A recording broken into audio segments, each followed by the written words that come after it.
বর্ষাকালের একটা জনপ্রিয় খাবার হলো ইলিশ। তাই আজ আমরা বানাবো ইলিশের একটা জনপ্রিয় রেসিপি, ইলিশ ভাপা। তালপাতা চ্যানেলে সকলকে স্বাগত। ইলিশ ভাপা করার জন্য আমাদের প্রথমেই যেটা নিতে হবে গোটা সর্ষে। এরপর আমরা এর মধ্যে একে একে যোগ করব পোস্ত, ধনেপাতা, কাঁচা লঙ্কা ও খোসা ছাড়ানো টমেটো।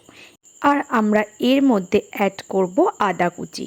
এরপর সবকটি উপকরণকে ভালো করে পেস্ট তৈরি করে নিতে হবে। পর পেস্ট করা মশলাগুলির মধ্যে আমরা অ্যাড করব সর্ষের তেল ও পরিমাণ মতো নুন। এখানে সর্ষের তেলের পরিমাণটা একটু বেশি ব্যবহার করতে হবে, তাহলে এর টেস্টটা খুব ভালো হবে। এরপর আমরা এই সবকটি উপকরণকে ভালো করে মিশিয়ে নেব। আমার চ্যানেলে যারা নতুন আসো তারা অবশ্যই চ্যানেলটিকে সাবস্ক্রাইব করে দাও, আর যারা আমার ভিডিও নিয়মিত দেখো তাদের অনেক ধন্যবাদ।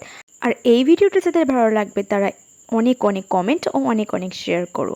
আর আমাদের একমাত্র ফেসবুক পেজ তালপাতাকে অবশ্যই ফলো করে দেবে। আমাদের মশলাটা প্রায় রেডি হয়ে গেছে। এরপর আমরা এই মশলাটার মধ্যে ইলিশ মাছের টুকরোগুলো দিয়ে মশলাটার মধ্যে ইলিশ মাছটাকে ভালো করে মিশিয়ে নিতে হবে। এরপর সেঁকে নেওয়া কলাপাতাটার মধ্যে ইলিশ মাছের টুকরোটি দিয়ে কলাপাতাটাকে ভালো করে মুড়ে নিতে হবে। তারপর কলাপাতাটাকে আমরা সুতো দিয়ে ভালো করে বেঁধে নেব, যাতে এই কলাপাতার মোড়াটা খুলে না যায়। ইলিশ ভাপার এই রেসিপিটা আমি ভীষণ সহজ ও সঠিকভাবে আমি নিয়ে এসেছি এই ভিডিওটাতে। তাই তোমরা যারা ভাবছো যে ইলিশ ভাপার রেসিপি তৈরি করবে বাড়িতে, তারা এই ভিডিওটা ফলো করে অবশ্যই করতে পারো, তাহলে এর টেস্ট হবে পারফেক্ট ইলিশ ভাপারই মতন।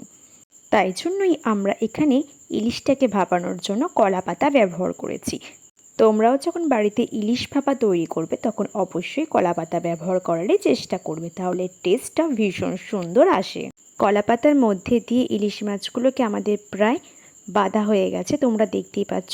এরপর এরকম একটা ফুটো পাত্র নিয়ে তার মধ্যে কলা পাতায় মোড়া ইলিশ মাছের টুকরোগুলো দিয়ে 30 মিনিটের জন্য ভাপিয়ে নিলেই রেডি হয়ে যাবে আমাদের সকলের জনপ্রিয় রেসিপি ইলিশ ভাপা।